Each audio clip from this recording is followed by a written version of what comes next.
This is Wendy with Learning Strategies. I'm one of the coaches here, and I really wanted to talk about accepting what's going on in your life.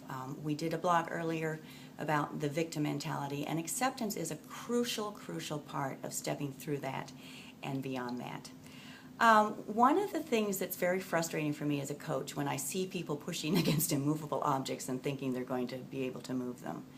I think one of the big bugaboos about acceptance is people feel that if you accept something, you're condoning it, or you are neutralizing accountability for somebody or something that isn't feeling very expansive.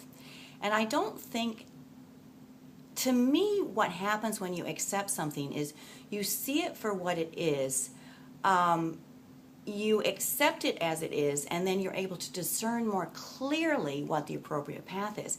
That doesn't mean you're condoning what's going on. It means you're seeing it realistically, and because you can do that, you can discern more effectively how you might want to move forward. One of the dichotomies about resisting is that you're getting these feedback from your sensations that something happened, but your mind is saying it didn't, it doesn't, I'm not going to accept it, it's not okay, it didn't, or it's just not letting it be what it is. It's you're pushing it away, you're resisting it. And so what you do is you sort of set up this paradigm of a dichotomy, because you're stuck between what happened and what you're willing to accept, and so there's no way you can bridge that gap. So you need to keep judging, you need to keep that separation. It's sort of part and parcel of resisting. I think I've shared this story before, but one of the really profound calls, or series of calls I was involved in, was when we released the Abundance for Life course. I had a lady who was getting physically abused by her husband, and she kept denying what was going on. She had every excuse in the world for why he lost his job, and his relationship with his dad was coming apart, and this was happening, that was happening. And in this denial, she couldn't accept that it wasn't okay that she was getting beaten up. And I finally said to her one day, I am concerned for you that you're not going to get up off the floor one of these days. And I think it sort of took her aback, and the next call we had, she broke down and finally admitted that unless she accepted what was happening, it was going to keep happening. And that acceptance didn't mean it was okay. It means she saw it for what it was. She discerned there was an issue, and then she could decide what to do about it. And she took steps, and she went from victim to self-empowered, expansive human being. And she'd given that entire possibility up in the non-acceptance of what was going on. Jetta has an interesting concept. I remember when trust and surrender is one of the challenges with Jetta Molly's work.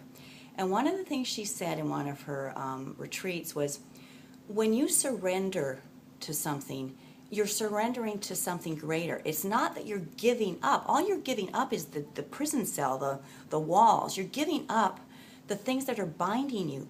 What you're stepping into when you surrender and accept is that greater expansiveness, that energy that's all around you, that potential that's an innate part of being a human being, that you give up when you refuse to accept what's going on, and you get bound up in this box and you can't see any way out.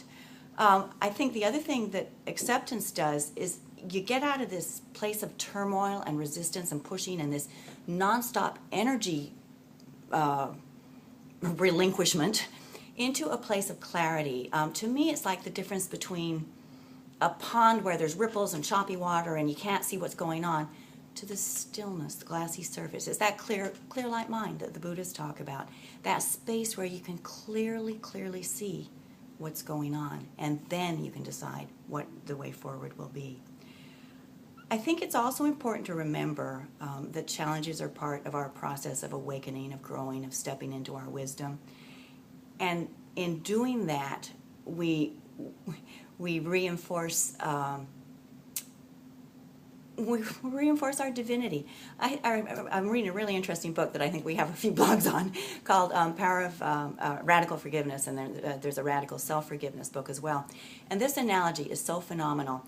The author is Colin Tipping, and he says we have two sides of ourselves. We have the heavenly divine part, and we have the human part. And he likens those two to a tapestry.